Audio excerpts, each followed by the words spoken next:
नमस्कार श्रोते हो, दीपक रेगे कथाकथन चॅनलवर तुम्ही ऐकताय आयडा बॅरेटो यांच्या लेखणीतनं साकारलेली कादंबरी सातमाईंचं रान.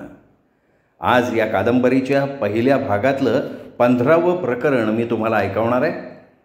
आमचे विचित्र नागो काका. आता काही माणसं जन्मतःच काही वेगळेपणा घेऊन येतात. अशाच माणसांपैकी आमचे हे नागो काका होते. शिवा काकानंतरचे आमचे नागो काका फार आगळी वेगळी आणि विचित्र वल्ली होते. तसे नागो काका उंच, सडपातळ बांध्याचे, निमगोरे, भरघोस काळ्या केसांचे, तसे दिसायला ठीकठाक होते. त्यांचं सरळ नाक, रेखीव ओठ आमच्या आजोबांसारखे होते.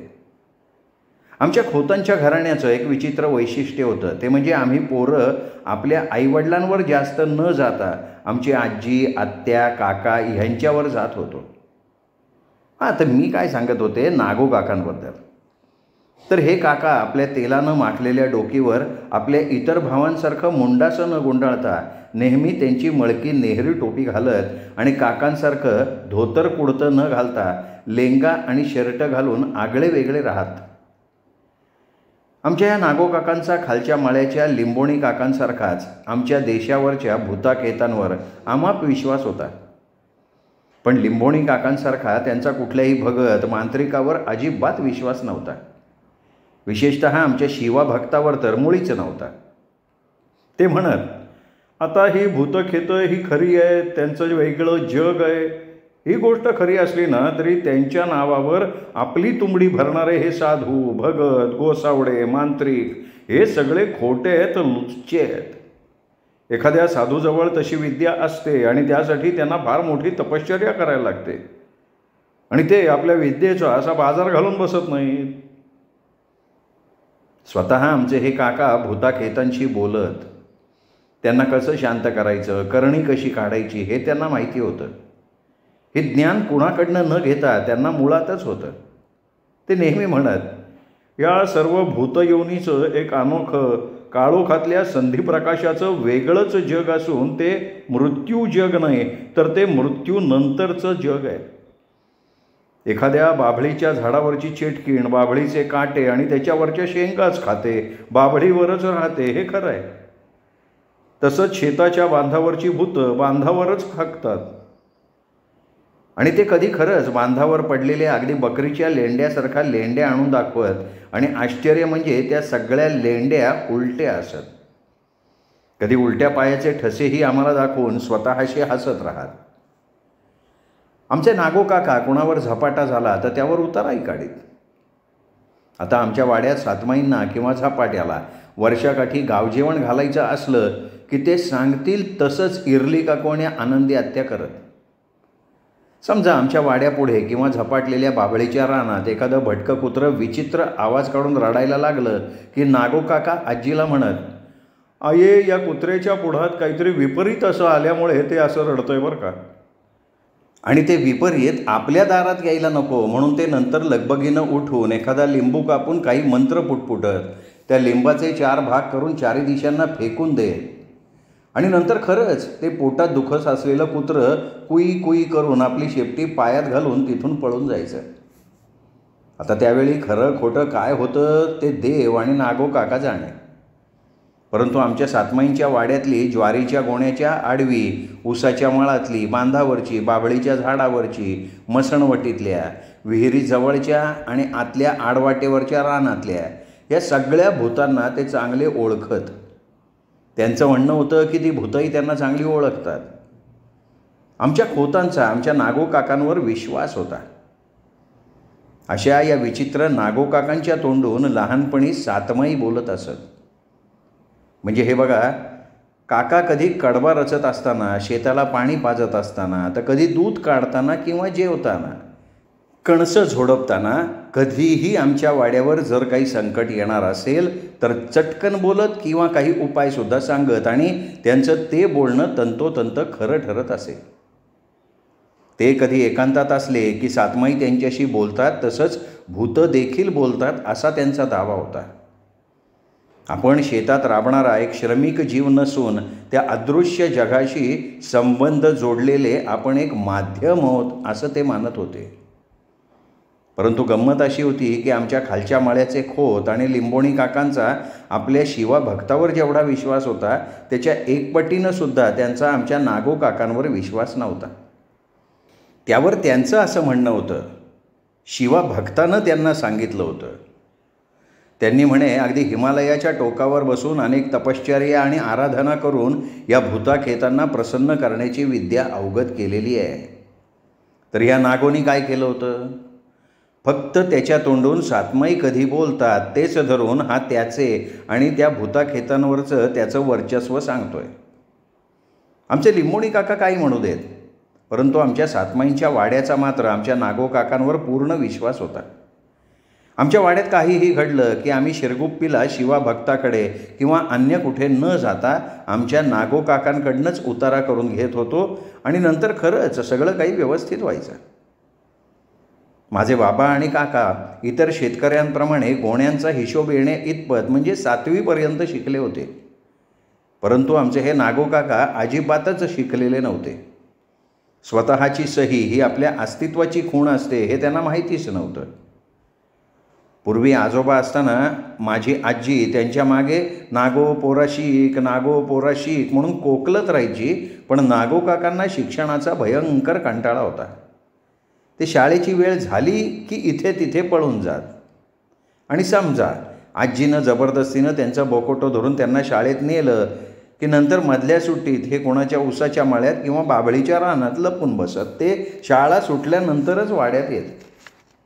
त्यांनी शिकावं म्हणून आजीने खूप काही केलं, पण नागो काकांनी शिक्षणाचं कधी मनावरच घेतलं नव्हतं.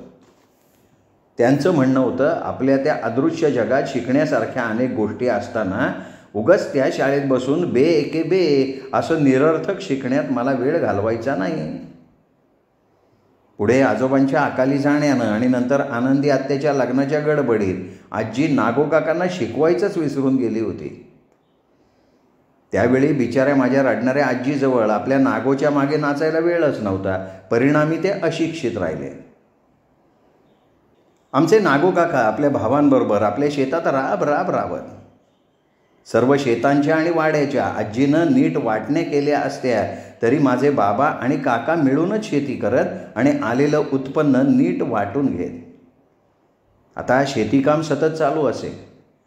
म्हणजे कापूस तयार झाल्यावर त्याच्या बिया काढून गठ्ठाड्या बांधणे, तंबाखूच्या पानांची खुडणी करून पानांची नीट मांडणी करणे, ज्वारी बाजरी व शेंगाच्या पोत्यांना सुतळीच्या दोरीनं दाभडानं शिवून तयार ठेवणं आणि नंतर सगळ्यात महत्त्वाचं काम म्हणजे तो सगळा माल बाजारात विकण्यास शिरगुप्पीला किंवा अन्य ठिकाणी सुखरूप नेऊन नीट व्यवहार करणं.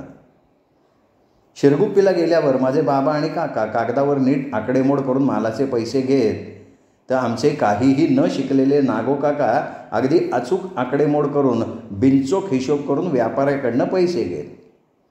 समजा त्यांचा हिशोब थोडाफार चुकला तर ते आपल्या कानात बोटं घालून कदाचित आपल्या झोपलेल्या कर्णपिशाच्याला बोटांनी हलवून जागं करत आणि पुढच्या क्षणी त्यांचा हिशोब अगदी बरोबर होत असे. आता प्रश्न असा होता की आमचे हे काका अजिबात शिकलेले नव्हते. त्यांना पाटीवरचं अ का आ माहिती नव्हतं किंवा पाढे कशाशी खातात हेही ठाऊक नव्हतं. तरीसुद्धा ते आपल्या धान्याच्या प्रत्येक पोत्याच्या भावांची काहीही मदत न करता बिनचूक आकडेवारी आणि त्याचा हिशोब कसा करत हे त्यांना माहिती. त्यांना कधी आम्ही त्याबद्दल विचारलं तर ते म्हणत, मला माझी भूतं मदत करतात आणि नंतर माझ्या कानातलं कर्णपिशाचं मला ते सगळं कानात सांगतात. सातमाई मात्र मला हिशोबात कधीही मदत करत नाहीत, फक्त भूतच मदत करतात. त्यावेळी सुपातले झुंधळे पाकडत आजी हसत म्हणायची, अरे पोऱ्या नागा, सातमाई तुला कशाने मदत करणार? त्या देखील कुठे शिकल्या होत्या? मला एक कळत नाही पण की तुझी ही भूतं कुठल्या शाळेत शिकली होती रे? त्यावेळी नागो काका फक्त हसायचे.